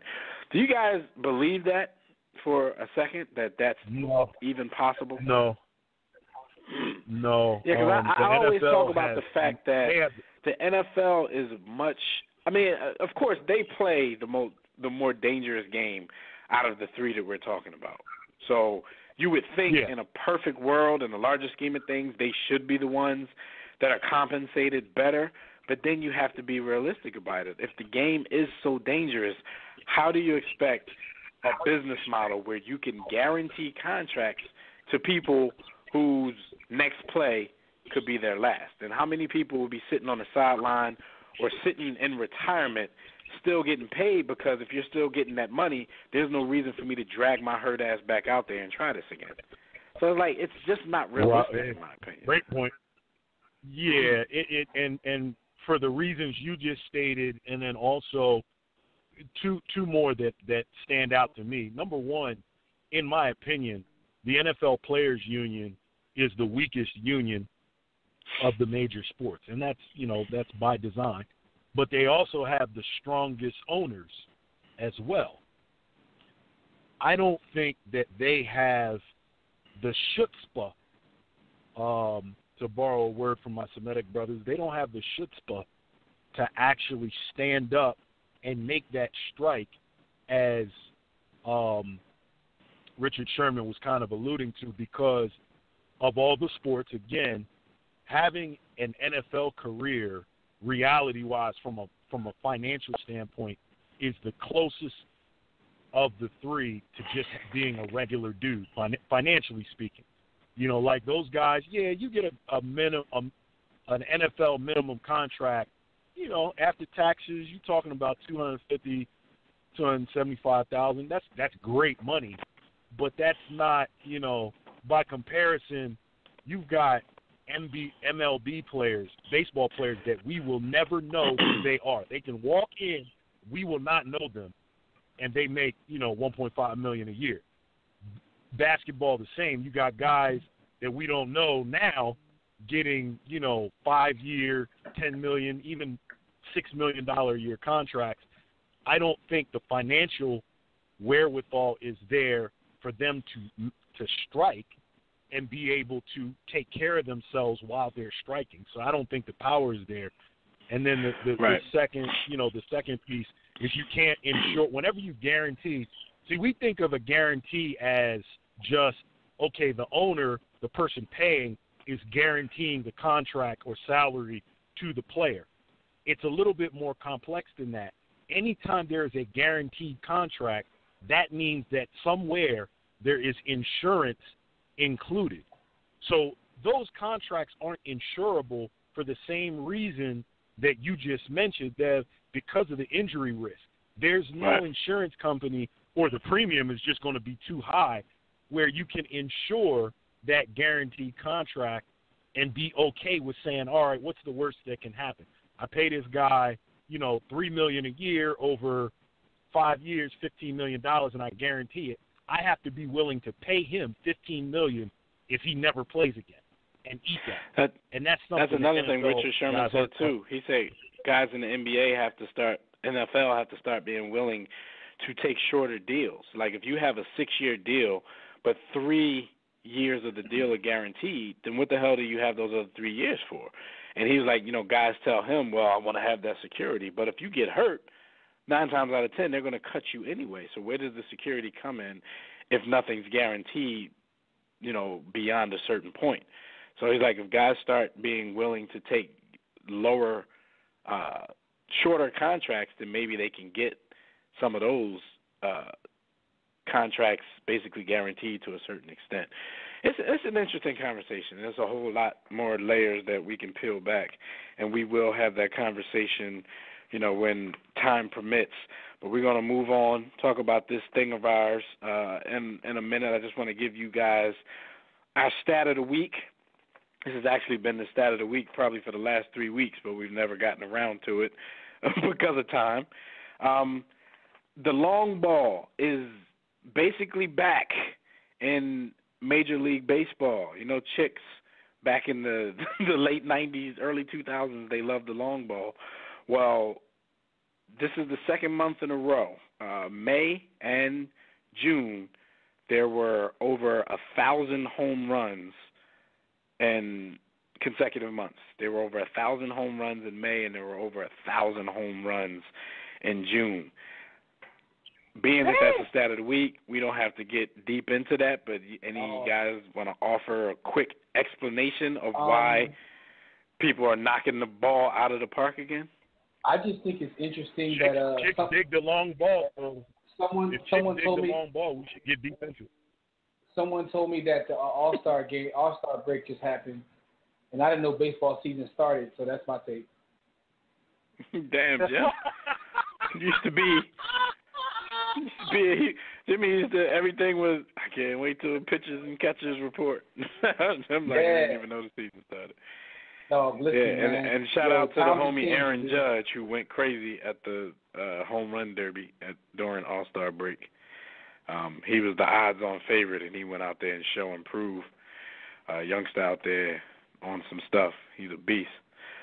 But I don't know how to explain, the comeback of the long ball. I mean, we went through the whole quote-unquote steroids era. I don't know. Maybe the pitchers new generation are just off of steroids. Maybe the pitchers are just off the juice, so now people can hit pitchers again. I don't know what it is, but, it is exciting. You can't front. Even if you're a baseball purist, you like to go to the park and see somebody knock a couple balls out of it. So shout out to the MLB and their consecutive 1,000 home run months. So let's talk some b-ball, Jim. And before we do that, you guys can check out our website, WarRoomSports.com. If you want to call in and speak to us about any NBA topics, dial that Digital Extreme Tech hotline 323-410-0012. Press 1 when prompted. If you're already listening from your phone, just press 1 if you want to talk. Yes, sir. And the NBA Wrap is brought to you by Sports the Book. Tired of reading the same old sports books with tired old sports lists, rankings, and imaginary starting lineups? Here's what you do. Get your copy of Sports the Book, and you can do that at sportsthebook.com or warroomsports.com. You need this book in your life because it will change your life. And shout out to everybody who I see taking on some of my jargon and topics and using it, and I appreciate that. With that being said, listen, the NBA, man. Still dominating the headlines, man. Yo, it's surprising to me. Falling out of love with baseball, like my love for basketball is up there, but I don't know. I'm starting to think I'm more interested in all the other nonsense, and not necessarily the games, because we already know who's going to be in the finals next year. But yeah, like all of this is for nothing. NBA soap opera is lit. You know what I think they're doing though, Jim? It's become a reality show. I think in this, what you call the arms race, I think in the arms race, I think people know, okay, everything we're doing, we're still not as good as the Golden State Warriors. But if those dudes slip up with an injury or something like that happens, we're going to be waiting right here in the wings to take advantage of it. That's how I think teams have to look at it right now. And that is a sad state of affairs. But it's like, okay, we're probably not as good as them. But if they get an injury and we stay healthy, now we got them dudes. And KD and Steph are fragile. They're somewhat fragile superstars. It's gonna be goons going to their knees. Yeah, it's gonna be somebody gonna bring that Raleigh ball back when Pat Riley used to play defense. They just beat you up. Yeah. Anyway, man. I'm telling you, everybody who's super teaming up, just banking on an injury. Anyway, man, let's talk about my beloved Los Angeles Lakers, man, and the newest addition, Lonzo Ball. Lonzo Ball had an amazing game. But the one thing that came out of this game was he didn't have his triple Bs on.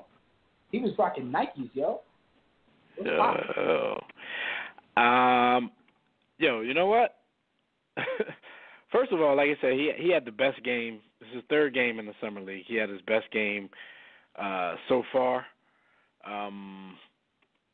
What was his numbers in this game against my 76ers? He had 36 points, 11 assists, 8 rebounds, 5 steals, and 2 blocks. He did have 6 assists, but you shouldn't nitpick that with a stat line like he gave out to the 76ers in that game. Now, there's a lot of people, because we've had the conversations about this with a lot of our groups. Shout out to the GroupMe Game Time app. I think the people who have always been LeVar Ball apologists are trying to make this out to be no big deal. I look at this a little bit different. You know what I'm saying? We've had all of this hoopla about his own shoe. We've had all of this hoopla about not wanting to endorse the other brands, but to partner with them if at all possible with $1 billion or better type deal. I think the fact that, after 2 games, he's already ditched his shoes, and I'm not saying or thinking that it might be permanent, but the fact that you have your own shoe and it's been this much hoopla about it, and you go out and basically give someone free endorsement, I think it's definitely a big deal, because I'm thinking you have to speculate, because they're not going to be upfront with it, but you have to speculate on what the reasons may have been. Like, did he lose his shoes, or did something happen to his shoes right before the game, but they don't have enough stock for even the person who the shoes are named after to have an extra pair on deck when he needs them? We already know the stories of how you have to wait 4 or 5 months to get your shoes once you order them. Is there not even enough stock for Lonzo, chilling around? Or are his shoes that uncomfortable that he felt like, I have to ditch these in order to be a little bit more comfortable on the floor? Because that would be just as bad. That would be even worse if that was the case. So it's like you really don't know what it is. And look what he wore. This is my last point. I'm going to let y'all rock. Look what he wore. He wore the Kobe's, which a lot of people think his shoes are patterned after. So it's like the message you're giving us, like, man, let me put these imitation Kobe's down and put these real Kobe's on. And then he goes out and has the game of his life. The shoes may have had nothing to do with the game. It may have had nothing to do with the game. But that's how 80% of the population thinks. So you're going to have that speculation out there, man. This looks bad to me. I think it's a bigger deal than people are letting on. I'm mad that we have to give so many bars to this situation. But unfortunately, I ain't mad. I like talking about LeVar and Lonzo and them. I think it's polarizing. Make people mad, make people happy. I think it's a terrible look for the brand. Everybody knows that this kid is talented, so, the triple-double, the big game or whatever it was, I didn't see it. I mean, salute to him. I expect it. It's still preseason, so, whatever. Good for him. You doing what the number 1 pick should do in Summer League. I mean, number 2. And a lot of people think he ducked that work with De'Aaron Fox the other night and then came out and played the Sixers because Markelle Fultz was hurt. He was gung-ho about playing the Sixers. That's not coming from me, folks. That's, what the masses are talking about.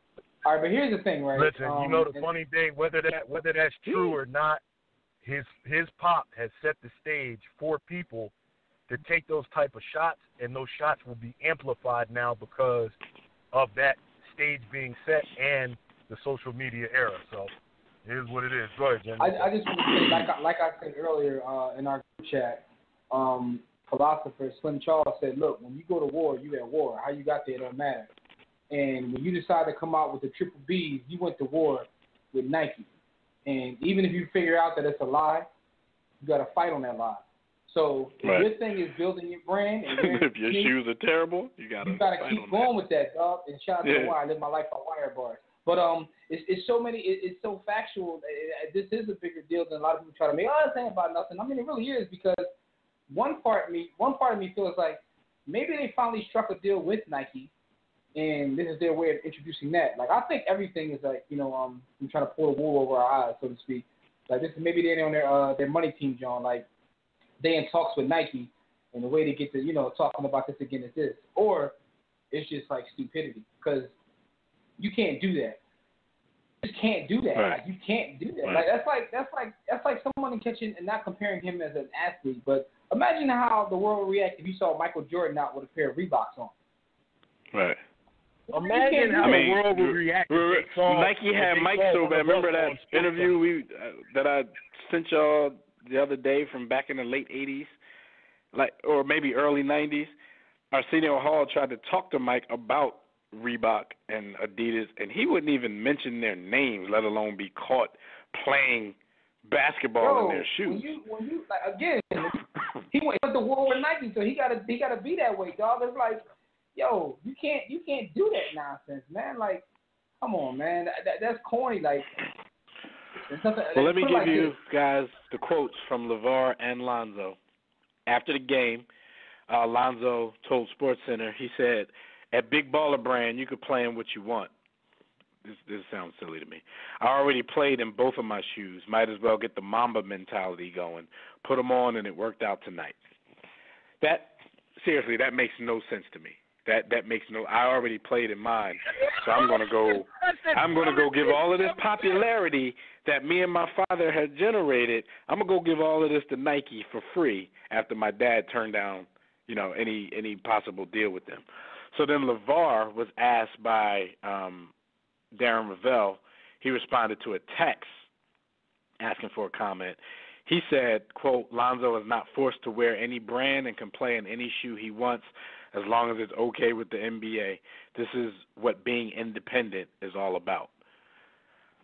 Yeah, that's like it just seems like spin to me when they don't really have a good reason for it. I'm gonna tell you what happened, and this is the thing. But I guess on one hand, we know that LeVar is not the presence that we thought he would be once he got his son to the league, because there's no way he co-signed this going in. People thought Lonzo would be scared to do something like this. There's no way that he co-signed this going in, and he tried to just cover it up after the fact. He didn't co-sign this going in. He's not a helicopter parent anymore, because he probably all about Jello right now, trying to get into that next level. But one thing though, Jim, he has to say what he said though, because he can't look weak. Yeah, I told him not to do that. He can't. He got to keep his alpha male presence up. But at the same time, man, this is ridiculous, man. Like, yo, you'll never catch me wearing a 4 letters T-shirt. Like, you'll catch me, Warren Sports or someone on the network. I wear tissue and a tape or a Broad Street line, but you ain't gonna catch me wearing no 4 letters T. I wouldn't say their name. I call them the 4 letters. Like, right. That's what I'm. And we're independent, just like they're claiming to be independent. This is our company, but nobody's paying us tens of millions of dollars to wear War Room Sports merchandise and not wear the competitors' merchandise. But we're just not going to do that because we're trying to build our brand. So how are we going to build our brand? By basically caving and saying, "Man, our T-shirt's weak. Let me go wear this 4-letter T-shirt." And it doesn't work. You wore the apparel of the bully on the block. Right. You're supposed to be the ones. This is. Didn't a lot of people jump on that, saying, "Man, this is what's going to change the game," and we jumped on it, and a lot of people supported it, and a lot of people, if LeBron and them would have did this, they could have changed the game, and this is the greatest thing ever. But I've watched some of those same people not have anything to say when this dude trots out in a pair of Nikes. Like, I thought we were changing the game together. I thought we were, you can't change the game and then 3 games in, you like, nah, let me wear some Kobe's. My Jones trash. Man, you better wear them shoes. If your feet hurt, you better just get massages after every game. Like Jimmy said, you gotta go to war on that lie. He talked. Them Jones might give you plantar. You gotta go to war on that.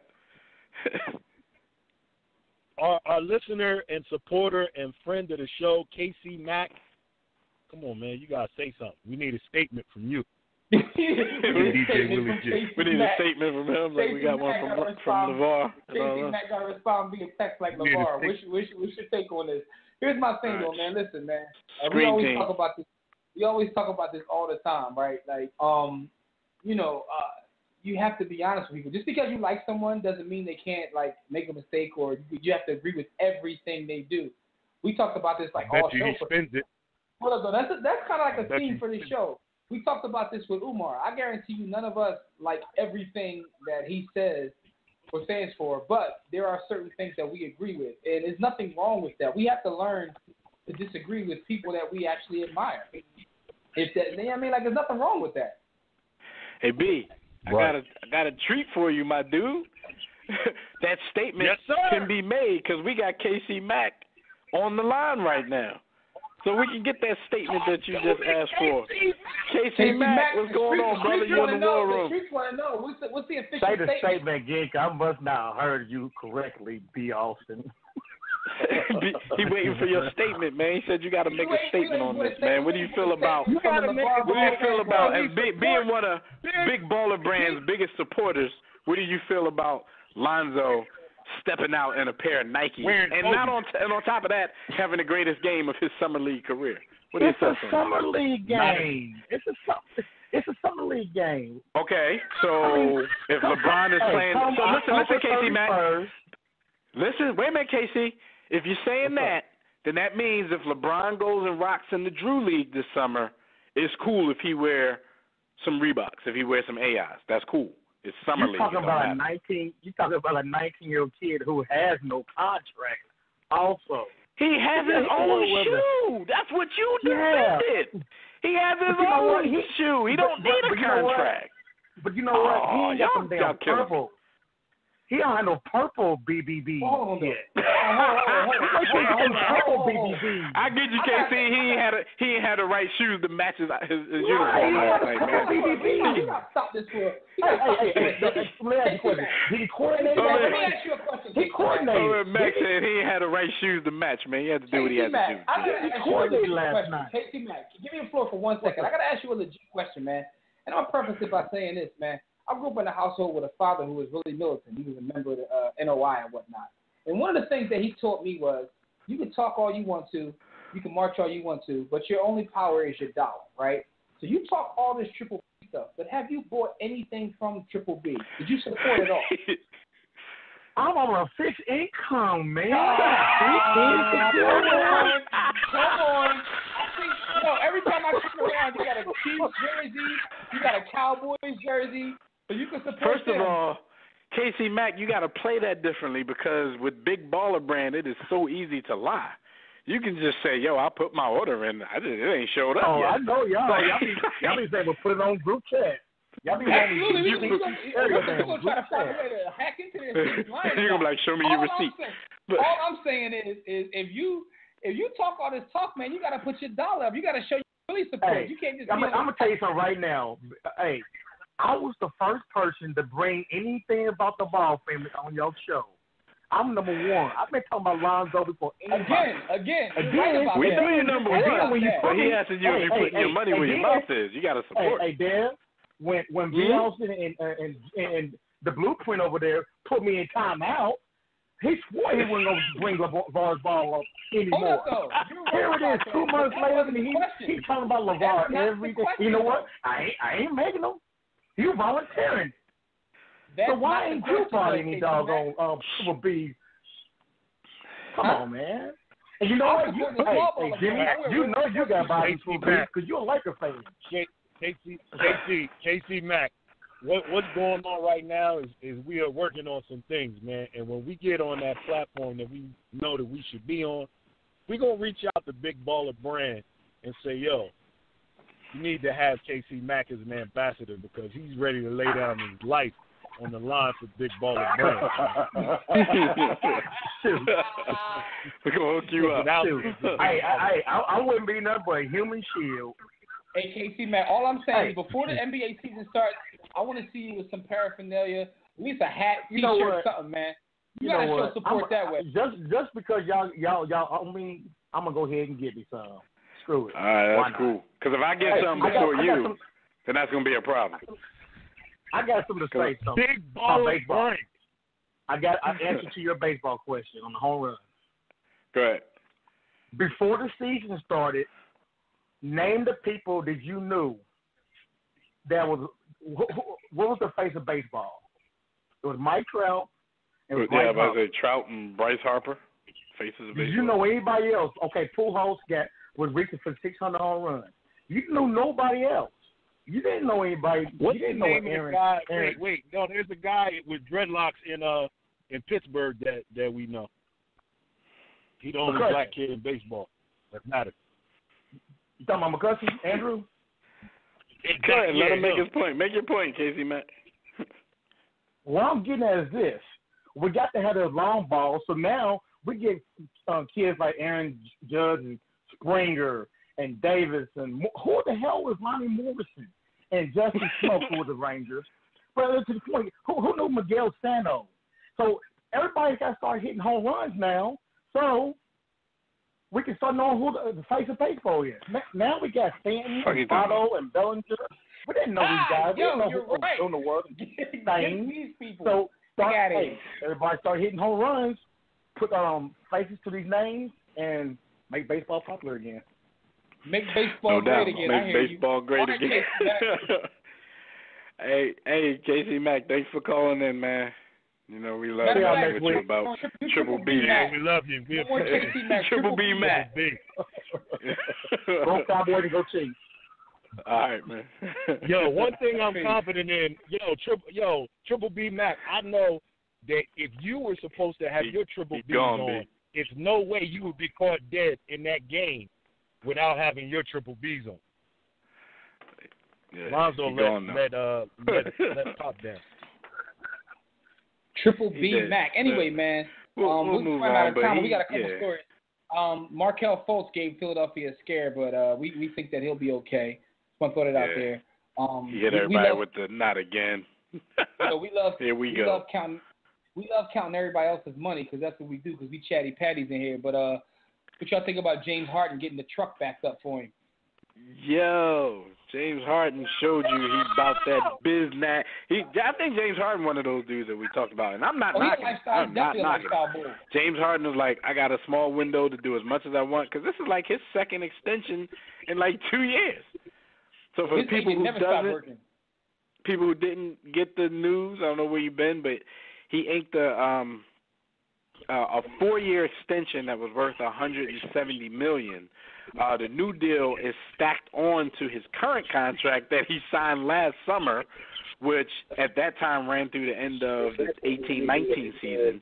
Now he's under contract with Houston through 2022-2023, where he'll still only be 33 years old, Jimmy. And he's going to make more than $228 million from the Houston Rockets over the next 6 years. And it's not his last contract. Salute the guy, yo. Salute the beard, man. I don't even think he don't care about no shit. I don't even know what to say. I mean, salute, yo. I can't hate. Like, I love James Harden's offensive game so much. Like, I can't. Yo, he don't care about the game. All this is teaching the kids out there is, don't even work on your defense, Just keep working on your offense and get the bag. The greatest thing about this to me was, y'all know that gentleman that Eddie Bailey shared the video with us that went on Jay-Z and he went on somebody else because they didn't have the data. He went on everybody. Yeah, Boy made a whole video going at James Harden. I'm like, how you mad at him on the contract? What are you supposed to say, no? How's that for data? What I'm supposed to do? What I'm supposed to not sign? He said James Harden got this money, but he ain't got the data. Salute to James Harden, Salute to James Harden, man. I don't think Jim, take that for data. Yeah, take that data. Yo, it seems like Melo going to Houston. That seems imminent. Like, I don't know, where they stand right this second.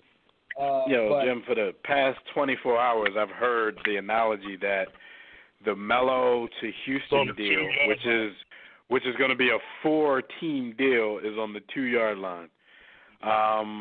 They must have like the Eagles running backs from the past decade or so, because from the 2-yard line 24 hours ago, they should have punched that in by now. But yeah, they do think that Carmelo to Houston will be imminent. Like I said, they're stacking. I still think man for man, like they're still not as good as, with the addition of Melo, they still wouldn't be as good as the Golden State Warriors. However, you know what I'm saying, they could be next up in the Western Conference. I think basketball do or do not do in the off season. I think basketball is interesting because they may not stack up, but if they make some of their moves with the rotational players to get some of the right pieces, I think they can give them a run. You got your top heavy. But that's the thing, though. Then they're going to have to give up important pieces to make all of this stuff work. Yeah, like we talked about it. Like dude probably shouldn't be making $20+ million, but if they get rid of Ryan Anderson, that's going to be a big blow to that. But here's the question: what kind of veterans can you get that are willing to play for a lot less to try to chase a chip with you? Like one of the things about the Warriors that made they all retired after they got there with the Heat. One of the things about the Warriors, which was interesting, is it wasn't just Durant. They did. They're all gone. No, listen. Listen though. One of the things about the Warriors, which made them very difficult to beat, is they had veterans that took a lot less money. Because like guys like David West, who could start in this league, was like their 10th man. When you get guys like that, you fill your roster with guys that are basically willing to chase a check and play in Houston where they have amazing gentlemen's clubs and no state taxes. I think you can put something together, but it's all about who's out there.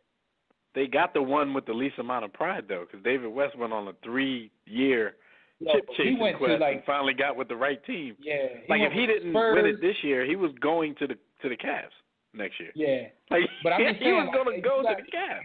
But that's where it's going to be. And Morey is considered one of the best GMs in the game. So I want to see, like, if the Melo ship lands, all right, so now you got your big three up front. Who can you fill it? Not necessarily star players, but could you find some of these guys that still can play at a high level in the playoffs? And you may have some. I mean, you're still going to have your Eric Gordons. They lost Lou Williams. They lost him. It's probably imminent that they're going to end up losing Ryan Anderson if this deal goes down. I don't know. The quality. They still got Clint Capella, who's a nice, a nice role player. PJ Tucker, they're gonna get him signed, which is good. Houston, they're definitely making a move. Like it's just difficult to say that they're not gonna be in the top 2. But yeah, I agree, Jim. Like they'll give themselves a shot. Listen, man. All I know is the quality they're looking for off the bench for that type of dollars. I don't see it happening. Bringing in Melo and giving that ball Fort Knox.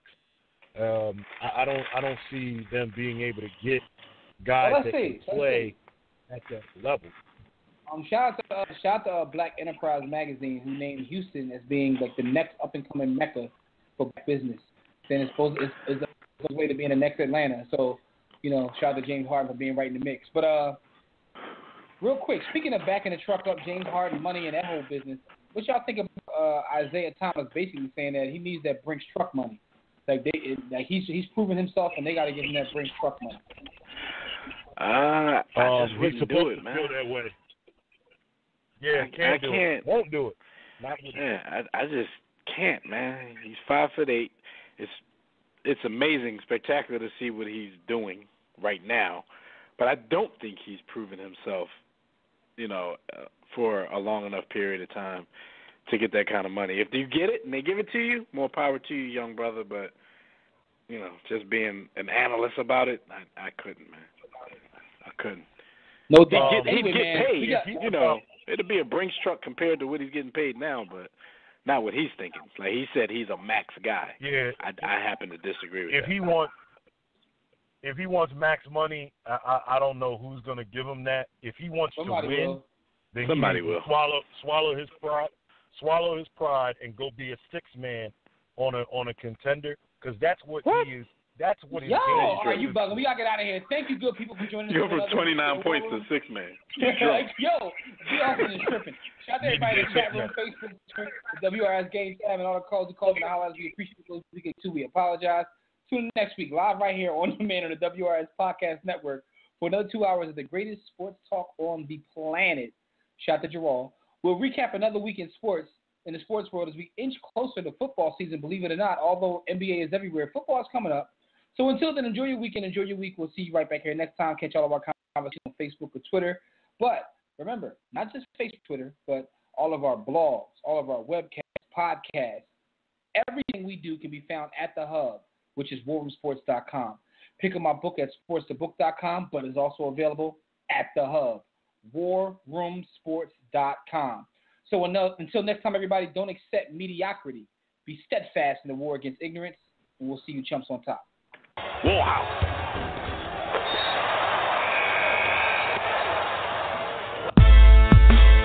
6 to 8. Yeah. War Room Sports. Y'all ready? Let's go. Stay in tune to Jimmy. Know the blueprint. Yo.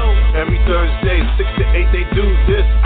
Shout out to Dev, PJ, B. Austin, Doc Bay on replay. WarRoomSports.com. Get that mobile app. If not, dial 323-1400-12. They be going and you sensitive, then oh well. Yeah. Physical podcast, let's talk sports. Showtime like magic in the block push. Listen live, push one to join in. Rip your team or listen for your enjoyment. Hip hop scholars, pit stop knowledge. Should be in sports credits, I ain't talking college. 5 guys, no beef though.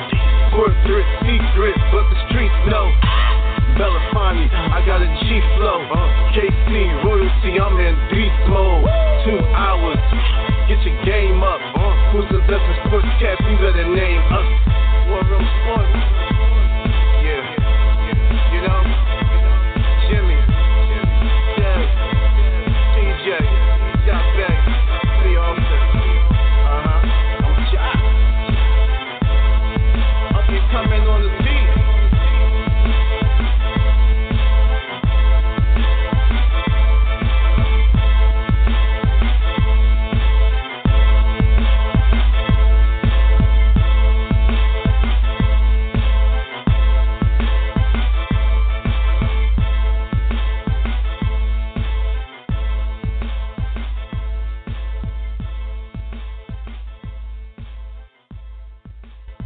War Room Sports, www.warroomsports.com. What? Ain't no more to it.